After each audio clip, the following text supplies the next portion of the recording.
Hello, friends. This is about Hani Vachani, her self love course, which I had done.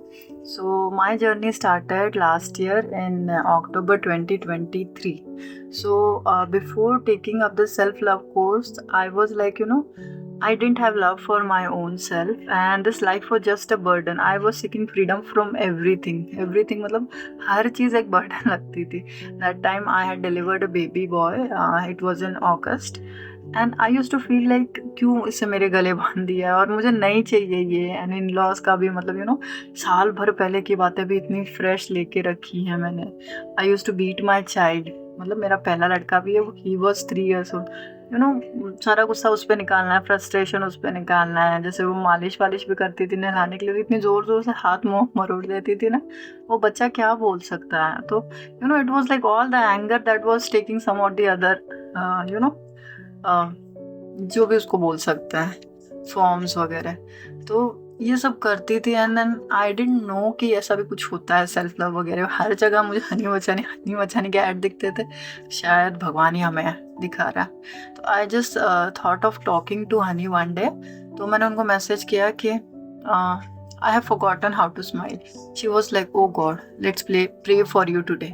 तो उस दिन उन्होंने pray किया. And after the prayer it was like बस pray ही करना था क्या, इसके अलावा कुछ नहीं है आपके पास. No, she said no, I have lots to give you, lot and lot of things to give you. तो I said what is that. तो we made a discovery call और उसमें डिसाइड हुआ कि मतलब लाइक मैंने उनको अपने लाइफ के बारे में सब कुछ बताया. And she was a very good listener. मुझे बहुत अच्छा लगा कि there was someone who was listening to me so patiently. And it felt like वो genuinely she is interested in me. And कुछ उन्होंने पूछा, कुछ मैंने बताया. एंड बहुत अच्छा लगा. फिर मैंने बोला ऐसे भी कुछ नहीं हो रहा और वैसे भी कुछ नहीं होने वाला है, तो बेटर है let's take up her course, क्या होता है देखा जाएगा. तो वो जो भी बोलती थी ना, वो मैं भी करती थी. Like she had taken a promise from me कि you be consistent whether you like it और डोंट लाइक इट.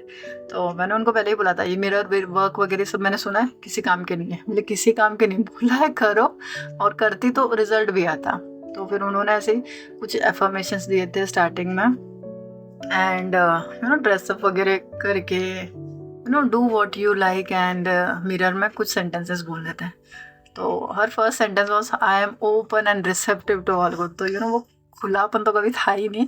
ऐसे लगा कि बहुत एकदम ऐसा है ना, श्रिंक हो गए हैं, जैसे we are afraid of opening up.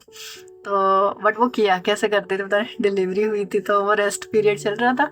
तो मतलब खिड़की के पास जाके छुप छुप के करती थी. ऐसे लगता था कि घर वाले क्या सोचेंगे, मतलब पागल वागल तो ना सोच लिया मैं. तो फिर भी वो करती थी. I did it. एंड बहुत सी चीज़ें से इम्प्रूव होने लगी कि मुझे रियलाइज़ होने लगा कि ये मेरा सिर्फ पैटर्न है, और जो मैं बाहर लोगों के साथ एक्सपीरियंस कर रही हूँ वो भी उनके पैटर्न है. And they can be changed. एक हनी का जो एक टीचिंग है, या मतलब जो जो उसने बताया है कि these are only thoughts and thoughts can be changed. And actually they do. बस उनको एनर्जी देनी रहती है, बार बार रिमाइंड करना रहता है. तो वो चीज़ें भी मैं करती गई. एंड आई स्टिल रिमेंबर वो दिवाली का दिन था. I was very I was feeling very low. Me and my mother in law वो अच्छे से चल नहीं रहा था. तो मुझे ऐसा लगता था क्या फेस्टिवल है, बट वो incidentally she was also free and I was also free. तो मैंने बोला चलो बात करते हैं. And we took up the session. And she was like, she made me realize that I believe that impressing my mother-in-law will help me. That will help me love myself more. And that was one sentence. I released the need to please my mother-in-law. And इस sentence ने पूरा दिन ही मतलब पलट दिया. I enjoyed that day of Diwali after so many years. I called up all my relatives in my hometown and that was just fabulous. मतलब बहुत दिनों बाद ऐसी शाइनिंग लाइटनिंग दिवाली मेरी लाइफ की है. And I started loving my kids. I have started being more patient with my kids. And in loss भी हो जाता है टैकल. मतलब पहले से तो काफ़ी बेटर है. लाइक पहले मैं उनसे बात ही नहीं करती थी, अब एटलीस्ट मैं बात तो करती हूँ. एटलीस्ट वो घर का एटमॉस्फेयर लाइवली तो लगता है. पहले तो ऐसे मुर्दा घर टाइप लगता था, जिंदा लाश टाइप लाइफ लगती थी. तो फिर बहुत सी चीज़ें चेंज हो रही है. और खुद के लिए जीना भी इम्पोर्टेंट लगता है, खुद के लिए कुछ करना भी ज़रूरी लगता है. It's not always about others. तो वो भी मैंने छोड़ दिया है. और खुद को खुश रखें तो बाकी चीज़ें इन प्लेस ही लगती है हमें. तो मैं तो सजेस्ट करूँगी लाइफ में एक बार तो भी ये सेल्फ लव कोर्स ट्राई करो, बस एक बार. and see the difference. Thank you.